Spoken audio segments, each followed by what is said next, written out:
Hello, hello everyone. Welcome to edX Pixel Expo 8 monthly webinar global webcast August series, an event that is happening every 8th of the month. And thank you for joining us on this stunning Sunday to pre-celebrate Singapore's 56th birthday, which is happening tomorrow. So we are here to convene over a united cause, of course, that is our love for diving and also the ocean. So for this particular session, be one of the first 56 to like, share, or even comment on this live post, and you stand a chance to receive a free Asian Diver e-magazine Scuba 101, the essential guide to Southeast Asia Collector's Edition. So for today, we are in the presence of very brave men and women, titled The Explorers. So the moderator for this session is, of course, none other than Strikey. David Strike comes with a background in military, commercial, recreational, and diving. A regular speaker, presenter at regional and also international diving events, and a former field editor for Asian Diver magazine who has authored several hundred articles about diving and organized several world-class technical diving events. David is, of course, a recipient of the ADEX Lifetime Achievement Award for contributions to technical diving and also a fellow of the Explorers Club of New York. Next in line, we have, of course, Richie Kohler, a filmmaker, author, and also explorer whose diving experiences began in the waters surrounding Brooklyn, New York. But his passion for diving and exploring shipwrecks have taken him to every corner of the world.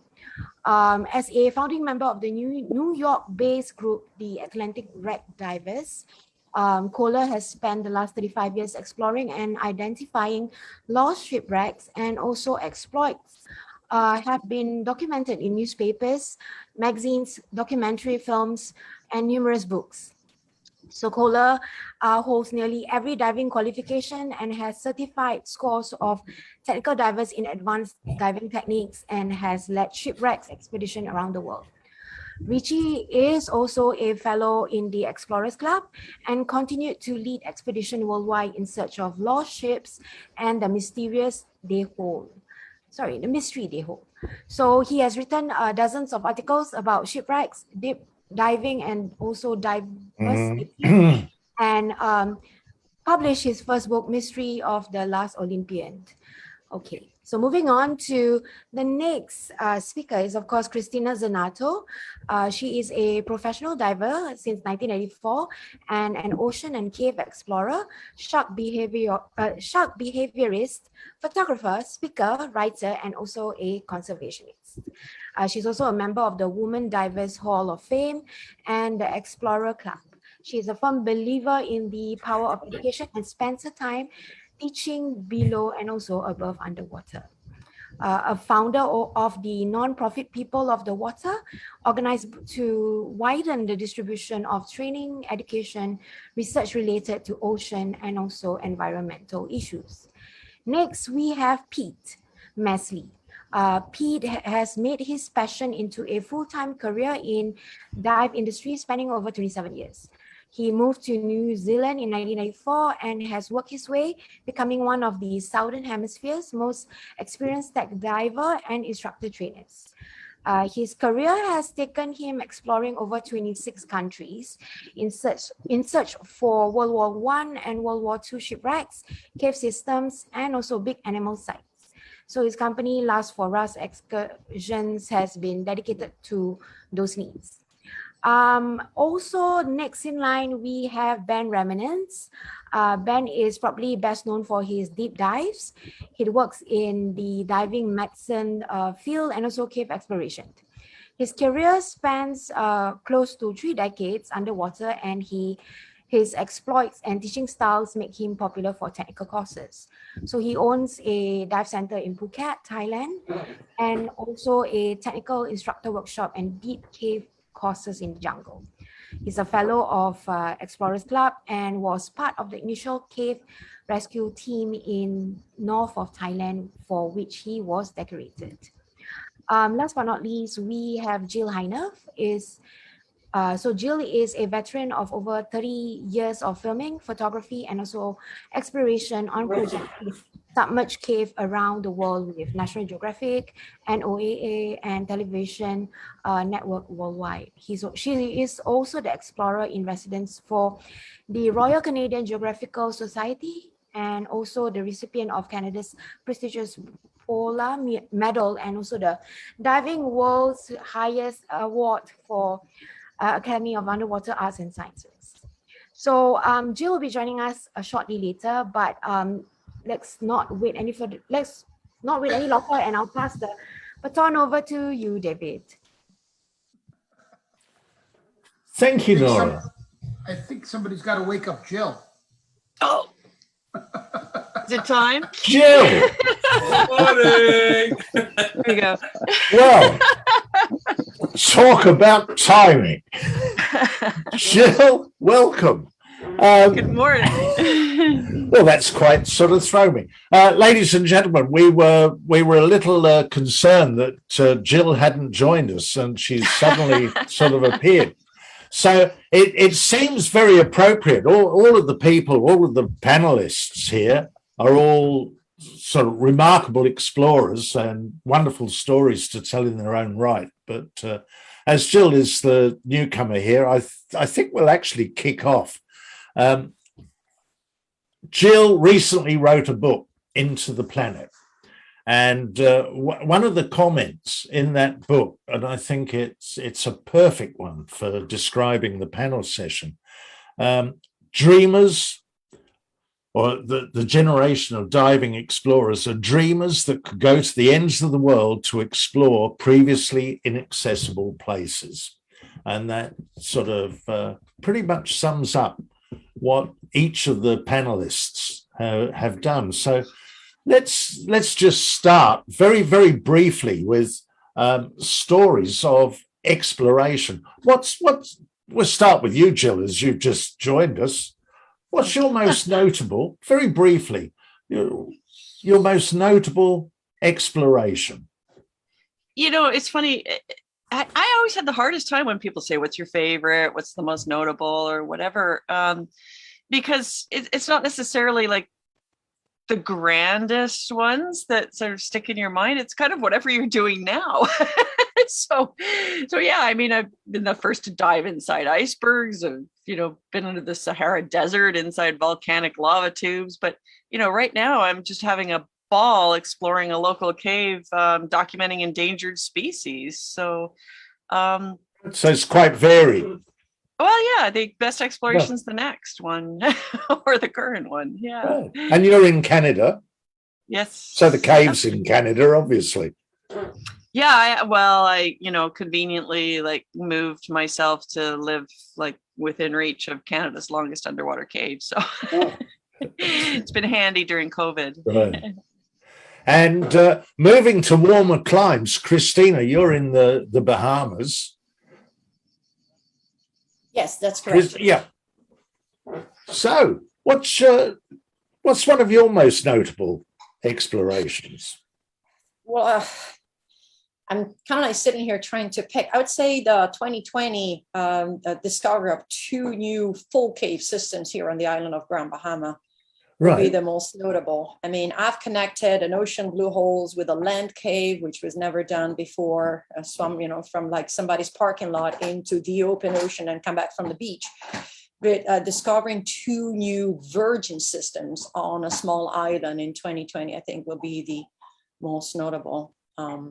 We put in, and my teammate and I, Kevin Lorenz and I, put in about 15 miles of lines in about 5 months of exploration. We were in lockdown. We had nothing else to do but to go cave diving. We were logging about 8 hours a week. 15 miles? Yeah. Wow. And what sort of depth? They were not too deep. We're actually very lucky. The average depth was in 60, 70 feet, so 18 to 20 meters. And then some of them have some openings down in the ground, so you can reach maybe 100 meters, 100 feet, 30 meters. But because of the depth, we were on rebreathers, obviously. And we were doing an average, usually about 4 hours the first dive, and then 2.5 hours the second dive to what I call kill the rebreather. We could do a 4,000 feet of lines in one dive. We usually picked Wow. 2 different directions of the Okay. cave and just went and then surveyed on the way out. Wonderful. And Ben, of course, you spend a lot of time in caves as well. So I you've did. done a lot of cave exploration in Thailand. Yes, I was going to pick the submarine that we discovered as the most notable, but I think the biggest memory is the deepest cave in Thailand with 240 meters. That was pretty spicy, so to say, to stay in Thailand flavors. It wasn't the prettiest. It was murky and deep and pretty cold, but 9 hours and nobody's ever been back since. I think that says enough about that it's not the most inviting cave. But yeah, very interesting. And like Brett said earlier in the conversation, we didn't have the equipment. We didn't know if the equipment would implode or the gauges would last, or we didn't even have pressure gauges. So it was dive into the gas sort of runs out, open Yeah. your manifold and go back up. I don't teach it that way anymore. So, but yes, every year I can, like Christina, you don't have to go deep to do fantastic exploration. The shallow caves are also can be fantastic and Yeah. much more time. What's considered cold in Thailand, Ben? Oh, don't go there, Jill. That's not fair. No, I'm curious, seriously. It's all relative. I isn't feel it? the coldest is 24, but after 8 hours, Okay. I knew this was going That's to. But you're talking centigrade, of course, aren't you? Yeah. But Yeah. I recently Yeah. moved to Finland, and I had 1 degree at the surface at a certain day doing Chinese diving. So yes, that was a bit of a wake up call. So a lot of respect for Scandinavian divers or Wow. Arctic divers. So. Well, when it comes to cold water diving, Pete Mesley, you've living sort of very close to the Antarctic, aren't you, in New Zealand, Pete? I think we got it easy here, mate. The in New Zealand, it's like we've got it easy, right? We're midwinter at the moment here, and we're looking at maybe 14, 15 degrees C. So it's a breeze compared to where you got to like hack and chip the ice away. And I think I saw a little bit of footage that Jill posted a wee while ago around the back of her house. And I think you guys were chipping away to get into a creek or something. I don't know what it was. But yeah, we got it pretty easy here, mate. So I guess that's one of the advantages of everyone having to sit tight, is that we start looking within and start thinking and really doing a lot of exploration on our own backyard, and that's what I've been involved in. Obviously, we can't leave, and we've been pretty lucky over the last years that we've been keeping at level 1, so we can, we can't sort of like kiss each other on the lips all the time, but we can still hug and go diving and all the rest of it, but yeah, man, there's been some cool stuff going on Pete, here. you spend a lot of time and have spent a lot of time in Truk Lagoon, but would that rank as one of your favorite or exploration areas? Oh man, in terms of exploration, like there's always it's the largest conglomeration of wrecks, one of the largest around the world and all the rest of it. So they've all been pretty much found, but each and every one of them are you can if that was on your back doorstep, you'd be doing 200 or 300 hours on each wreck and still be really happy with it, but there's I think I was just having a look the other day. My last trip was trip number 34 for me, and I still get goosebumps thinking about going there and on my next trip, But yeah, man, there's some of the old faithfuls there and all the rest of it. But there's lots to do, mate. Yeah. And Richie, you spend a lot of time, of course, looking at shipwrecks. You know, like Jill, I get often asked, "What's your favorite?" And I usually go with the seemingly glib answer, the next one, because the reality is what you did yesterday is yesterday, and tomorrow never comes. So you have to live for today.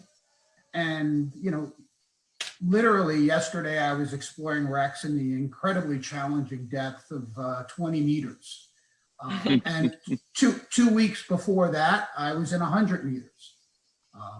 Like everyone else on this panel, we all have a passion for going where no one else has ever been.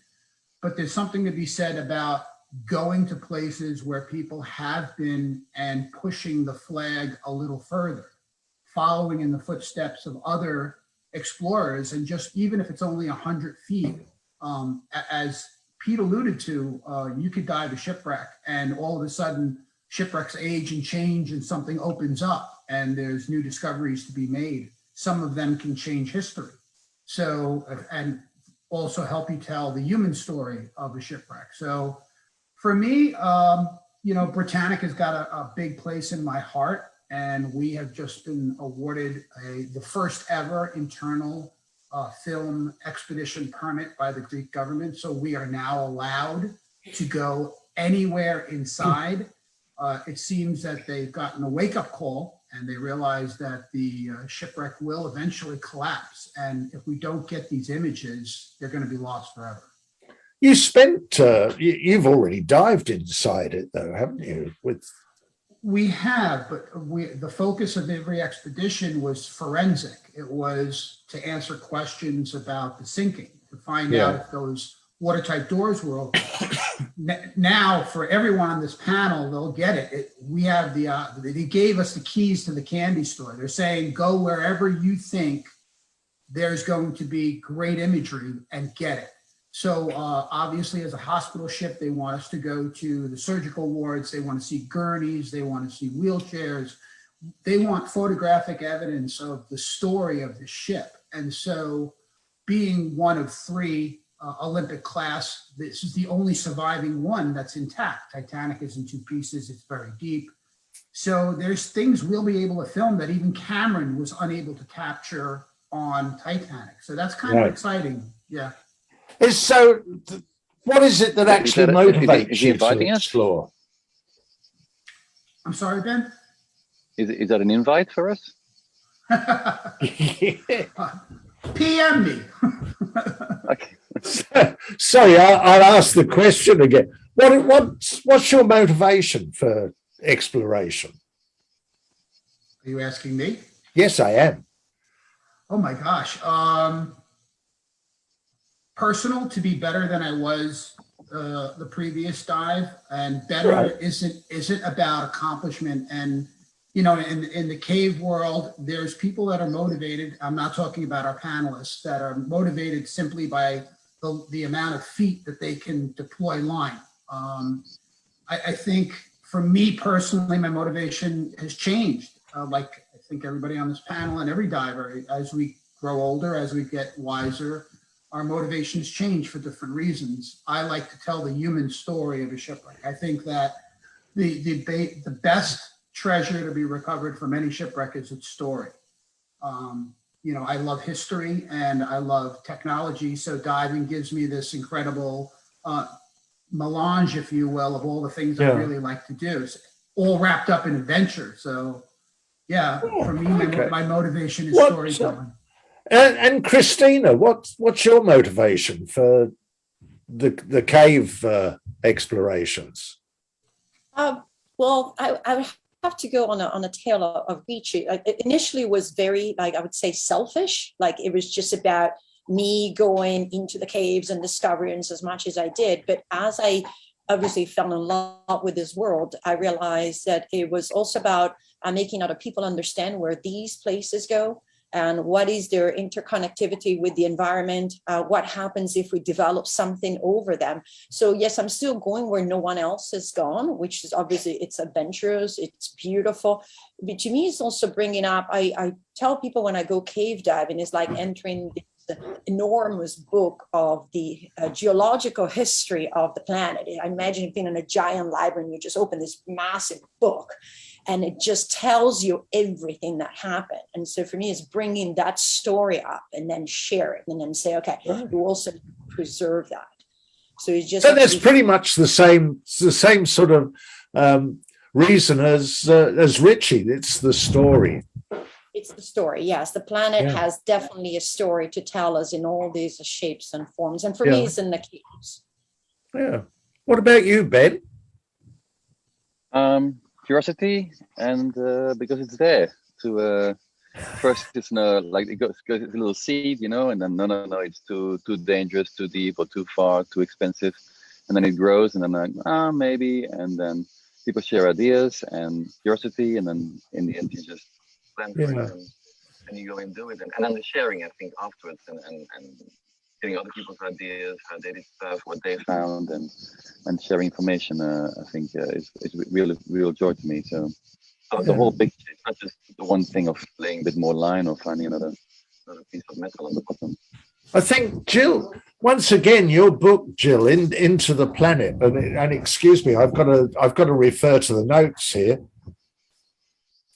The gene variant that all explorers seem to have. The gene variant known as DRD4-7R. Yeah, the Can you adventure seekers. describe the gene?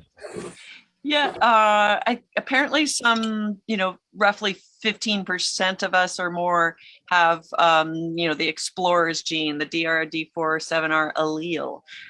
And it makes us seekers of novelty, newness, adventure, but not in the sense of being adrenaline junkies. It's like if we imagine an ancient world full of hunter-gatherers and people who tended the crops. We were the hunter-gatherers. So we were out in the field exploring and bringing back the nutrition to the people who felt more comfortable at home, working on the Watching crops Netflix. and everything else. Yeah.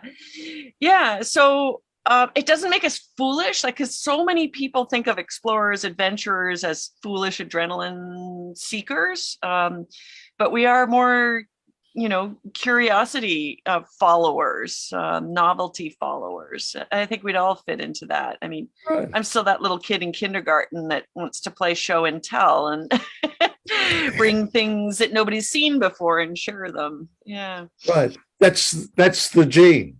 Mhm. Mhm. Yeah. And that's I mean, obviously it's a proven scientific fact. Mhm. Yeah. Yeah. I mean, we like hotter foods. We like more adventurous things when we travel. We like newness and we thrive in change. And one of the things that sort of helped in terms of diving exploration is, of course, technology.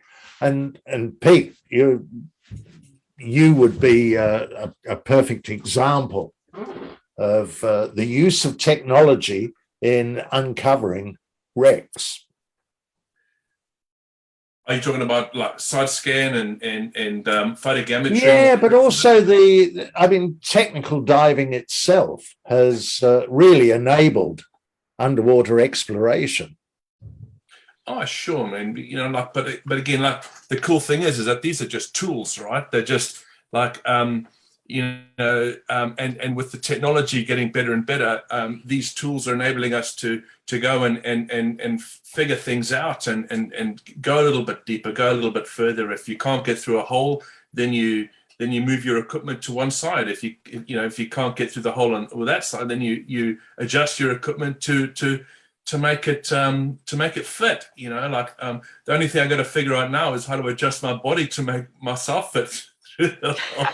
Because nowadays the holes have to be a lot bigger to fit me in. So I just leave that for the young people, the young lean people.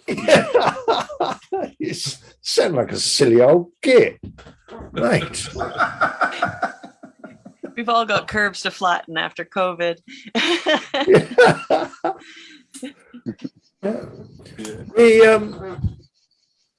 One of the other things I had, there's the fear fear is something that sort of for a number of you, fear is something that almost seems non-existent.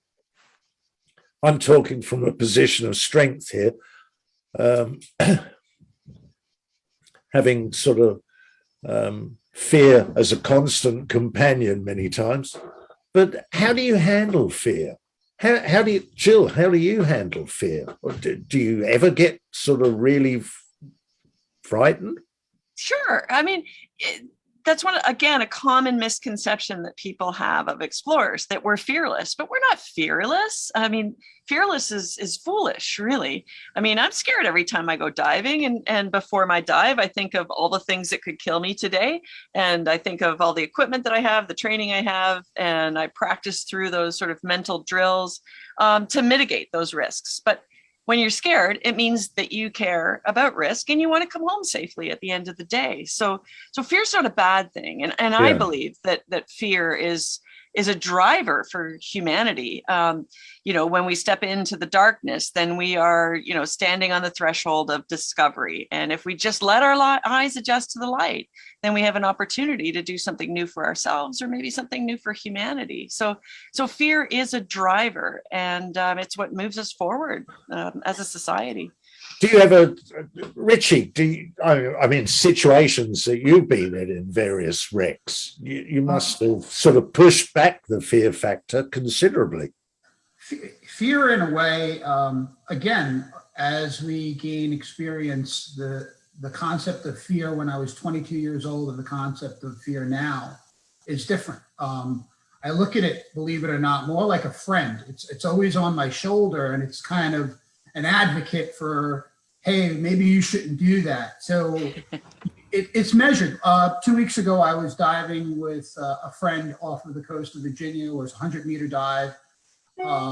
And we were swimming along the outside of the wreck, and all of a sudden I looked down into the hold and I saw these beautiful large containers, and I wanted to go down there, but that wasn't the dive plan. And that little voice in my head said, let's just stay here today. We can always come back, and we'll plan for that. So because penetration wasn't part of the deal, I just didn't feel like doing it on the fly. That's fear being managed, fear saying, no one will know you're in there. And that wasn't the plan. So they're not going to look for you there if there was a problem, and you'll lose sight. So all of these things kind of factor in. So fear to me is a tool and a friend. It's like a guard dog, if you will, in my mind.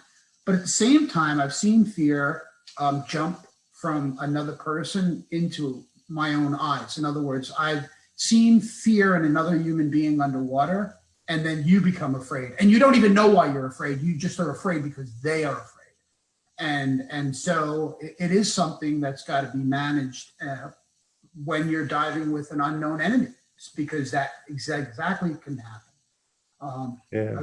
I've seen people be abandoned because of that, because of their irrational response, which can make other people choose the wrong path, or make.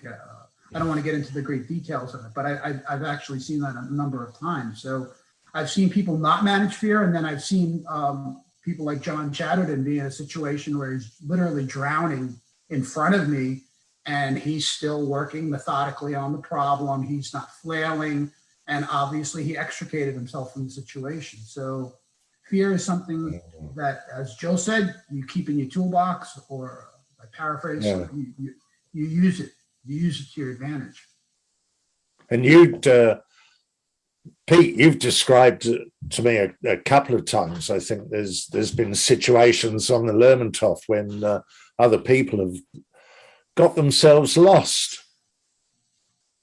Yeah, it's we had a guy a couple of years ago who got lost inside the wreck, and miraculously he, there's a whole big story, but through a sense of problems, equipment problems, and miscommunication with the rest of this guy ends up getting lost inside the wreck, and we're all busy trying to coordinate how to figure out where this guy was last seen and all the rest of it. And this this yellow little deco marker buoy hits the surface about 20 meters off the stern of the boat. And we thought, oh, there we go. There he is. All good. All's fine. Anyway, so we send a couple of guys down there to go and check him out and all the rest of it. And it ends up that he got caught inside the wreck and he had popped the bag through a broken porthole, which is the only broken porthole in that floor. And this guy, and anyway, so I got on, we coordinate things, and I got on the line, and it's so difficult to try and give a person positive reinforcement by just touching fingers through the porthole. And so that was a real test of your wits and thoughts and ideas and all the rest of it. But the one big thing too here is, and this is what I've found in a lot of high stressful situations, is it bringing people together.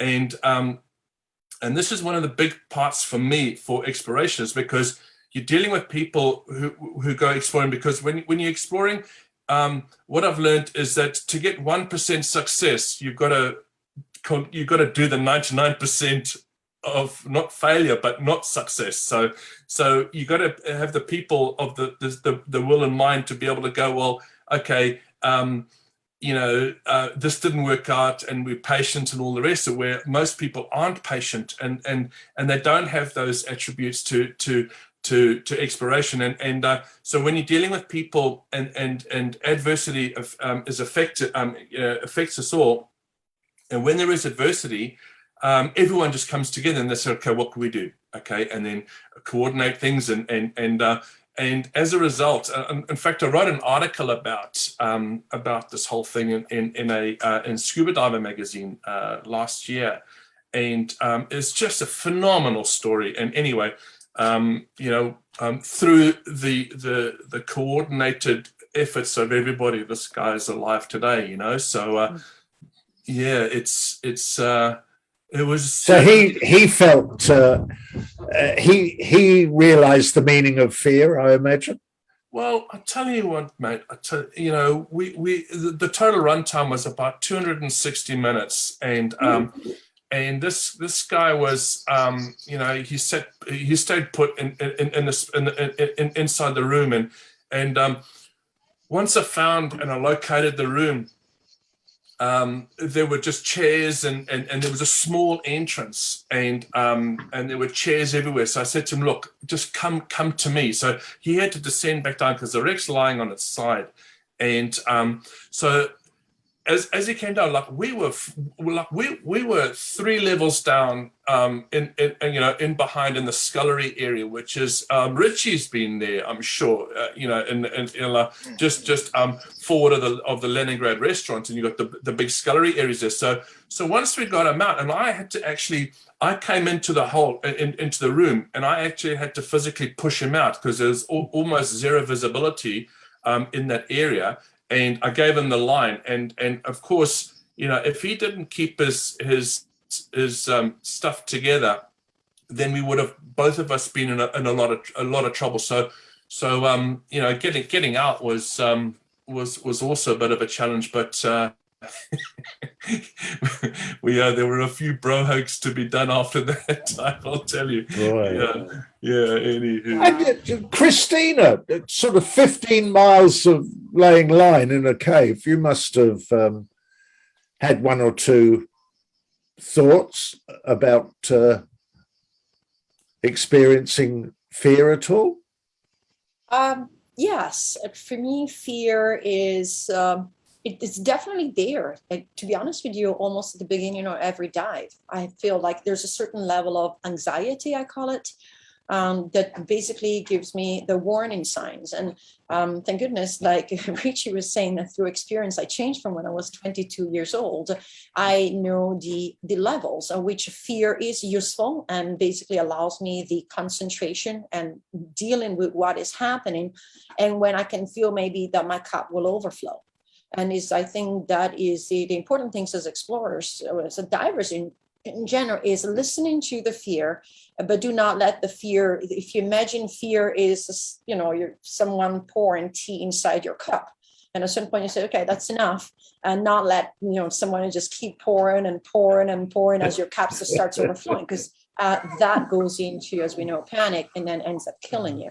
But I've definitely had fear, if not fear, let's call it fear, saying, yes, today is not the place. And similar as what Richie was talking about, I was in the cave and the gas and the plan was exploring this section. And all of a sudden I remember looking down and there was this beautiful crack in the floor and just covered in crystals that just went down. I was in about 20 meters to 70 feet. And I could tell, I was estimating, it was like down at 35, estimated like 35 meters, 120, 130 maybe. I wasn't sure.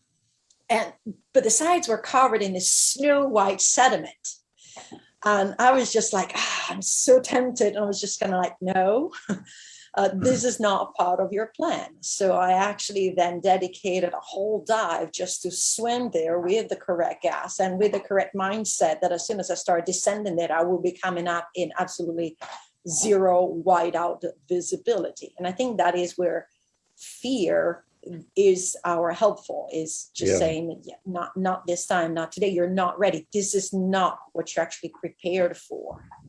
The other thing that you're perhaps even better known for is the diving with the sharks, and that's something that terrifies a lot of people.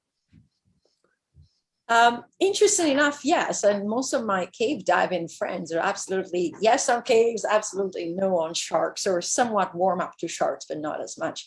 And that is a different kind of fear. I mean, it's related to the animal and the behavior. But funny enough, I found that cave diving suffers the same misconceptions as the sharks in their own rights. As soon as I say I'm a cave diver, and the panelists here will agree with me, people imagine you're always grinding through the tiniest place and you're always in zero visibility. And what if you get stuck? And it's so hard to explain to people. It's like, no, most of, like, for me, cave diving, and I know, you know, Reach and Pete might have different stories about the wrecks, but there's also caves that are just immense, beautiful, wide, clear tunnels. It's not all just this stuck between a rock and a hard place kind of environments. I think a lot of it is perception. A lot of people let perception build up their fear beyond, and that's what Reach was talking about. Then it transfers into someone else, and then it becomes bigger than what actually the situation. And Ben, you've how do you feel sort of stuck in the middle of the jungle when you're exploring the Srakau caves, that if something goes amiss?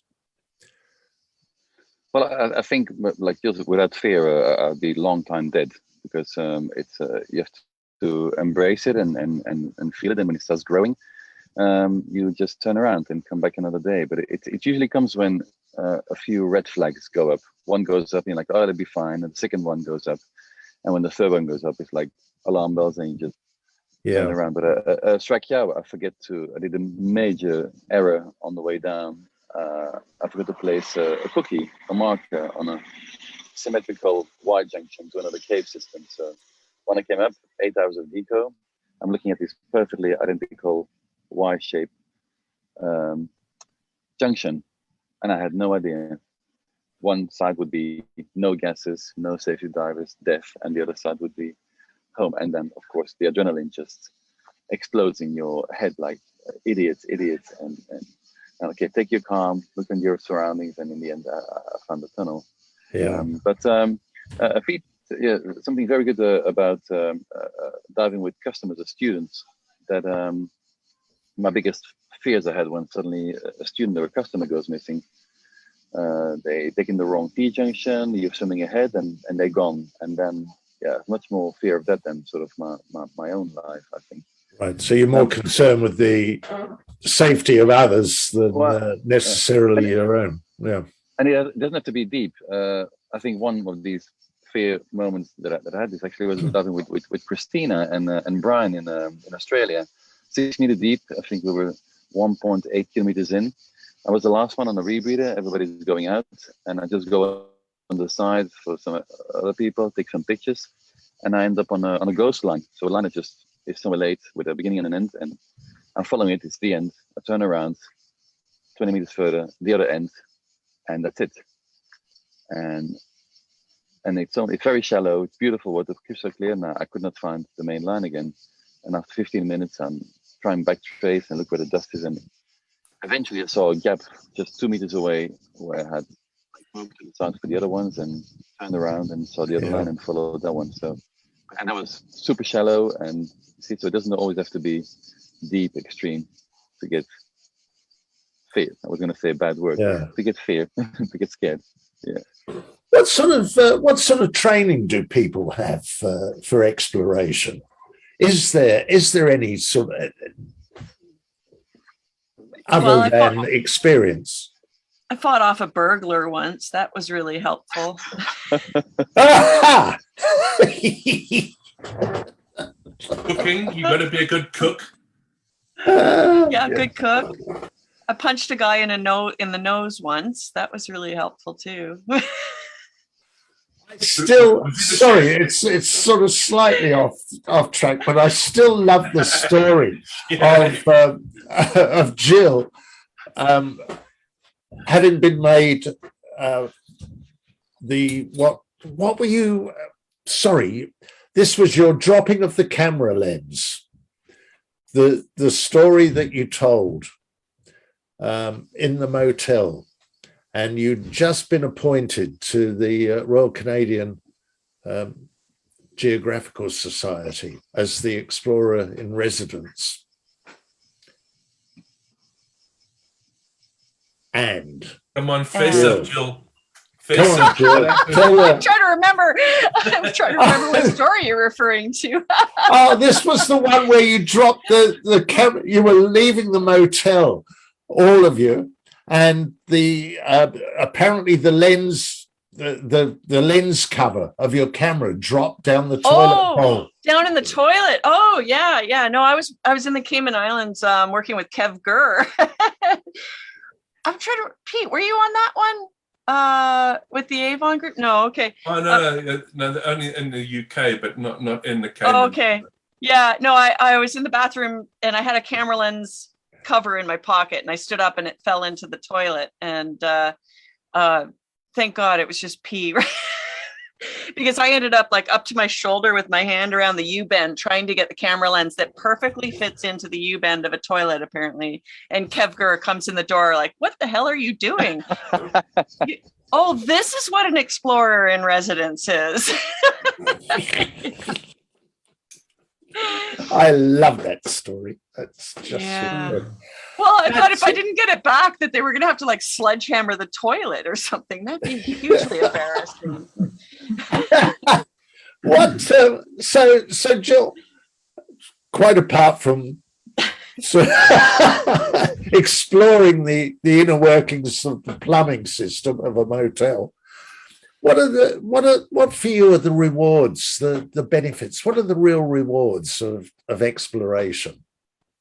Oh, I mean, so much of it comes to the camaraderie and the collaborations with people and learning about things that I never, ever thought I'd be exposed to in life. I mean, that's really huge. I mean, there's certain personal satisfaction about, we're capable of so much more than we ever envisioned. And if we just sort of relentlessly plot towards that, then we do some pretty amazing things. So yeah, so some are personal and some are connections, really. Yeah. Is there any sort of particular moment that stands out?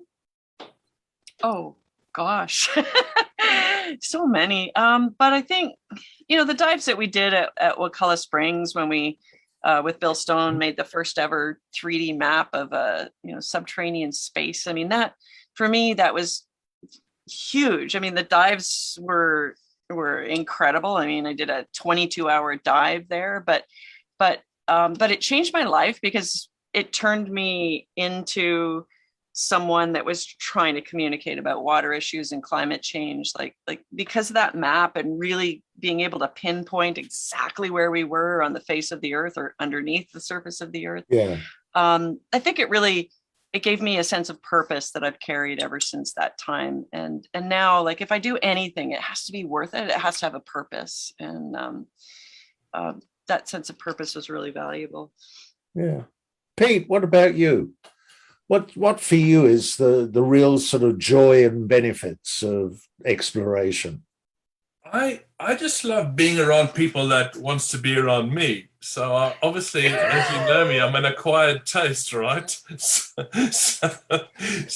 I just love people like, you know, what we do, you know, like, and I'm sure we've all been there. The fact that, you know, the diving could be terrible. You know, the weather's bad, but we're all together. We're all good mates, and we're just spending time together. Quality time together is a big one for me. And goals, objectives. You know, like I said before, you know, the whole point of exploration is, you know, it's sort of like the 99.5% to the 0.05. You know, like we got to do that. We got to search that 99% of the time to find the end goal. And it's not just the end goal; it's the whole process of finding out where that wreck isn't.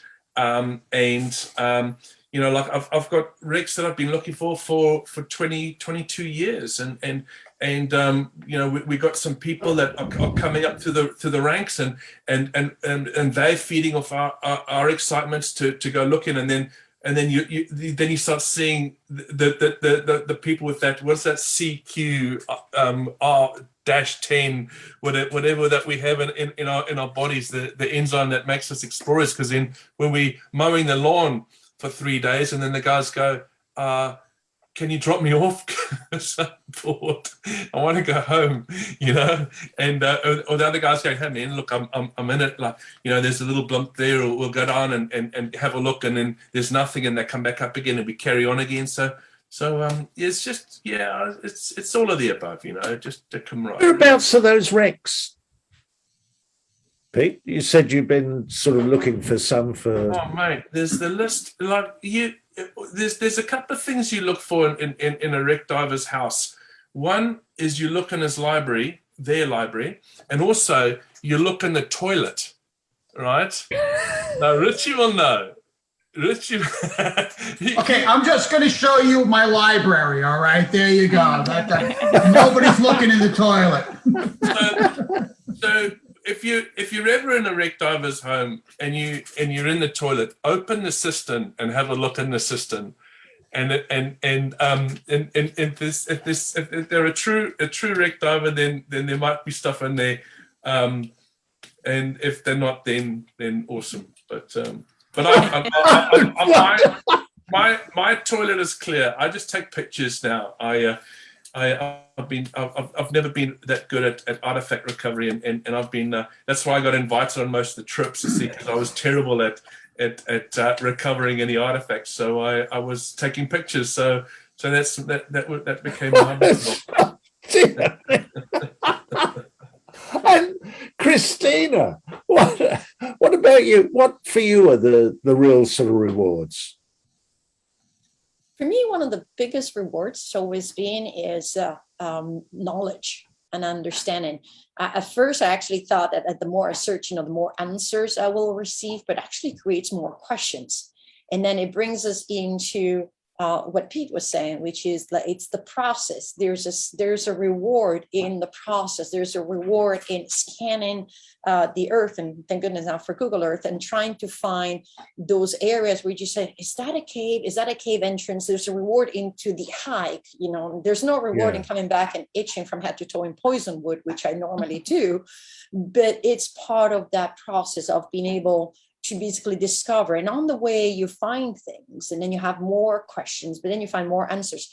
And the other part for me is actually the the sharing. And one of the things, I'm fairly isolated here on this island. I mean, there's another explorer, Brian K. Cook, on a different island. So when I have the opportunity to join those special trips, like Ben was saying, in the Nullarbor Desert, is being able to actually take in something from someone else.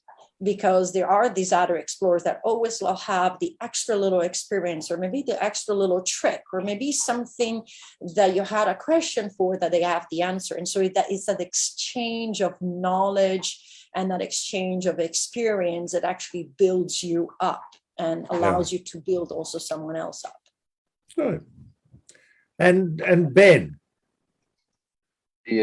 Well, Christina sort of said everything already. It's the whole package that comes in, and then sharing the findings of a bottle of wine or something. But still, it's that well, it's been dropping from 1% to 0.5%. I think it might even be less than that. When you finally, after 10 years, you drop down and you see that submarine that's unknown, or you lay that 50-meter of line, you get that adrenaline, the good adrenaline. Yeah. We call it. I think it's called eustress, the good stress. That your heart's pounding, and you finally push that the cave a bit further. You find something unknown, and then the search starts, because, like Christina very well said, it opens more questions. Does it go further? What is this wreck, and so on. So, And we're all on the same Richie. page here. Well, obviously everybody who went before me kind of touched on, I think, the common DNA that we all have. Everyone here, as Jill so eloquently wrote, has that gene. And so for me, I am the sum of all of the mentors and inspirational people I've met in my life in diving, and not only in diving, but in other aspects of my life. And so if I could inspire other people, I mean, that's one of the reasons why I love sharing my stories, telling them, whether it's in a presentation or working on television or writing a book. If it all stays in here, it's useless.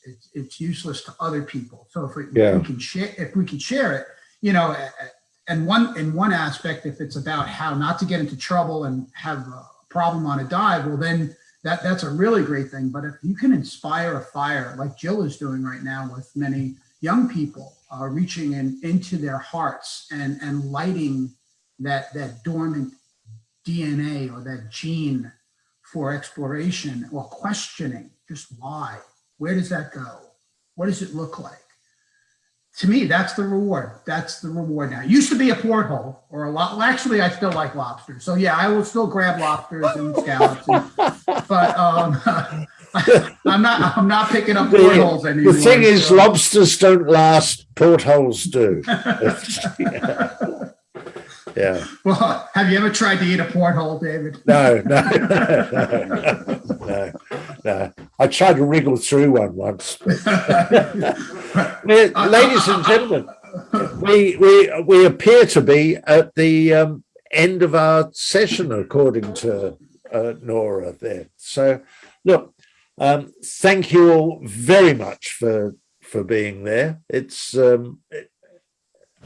I love sort of seeing you. This is sadly, this is the next best thing to live. So hopefully next year we'll be able to get together. But thank you all once again from various parts of the world. Ben's in Italy, Jill's in Canada, Christina's in the Bahamas, Richie in New York, Pete in New Zealand, and me in Australia. So, ladies and gentlemen, thank you. Nora, over to you. Thank you all. And Nora is from Singapore. So you forgot. And about Nora from Singapore, yes. Okay, anyway, thank you everybody for taking your time to share with us your stories in terms of exploration and your amazing achievements that you have done in your field. And I've learned something new about wreck diving toilets. If I do go and, to any wreck divers, Have a peek. check out the toilet, definitely. Thanks, Pete, for that tip. Anyway, for everybody who's listening, please do stay tuned to the next session happening shortly. It is titled Diving Philippines, Anilao and Puerto Galera with Marty Snyderman, Mike Bartik, and also Ram Euro. So once again, thank you, everybody. Thank you, panelists. And I hope to catch you in person, in flash, maybe next year in ADEX, perhaps. Thank you. Thanks, Nara. Thanks, Nara. Bye-bye. Bye.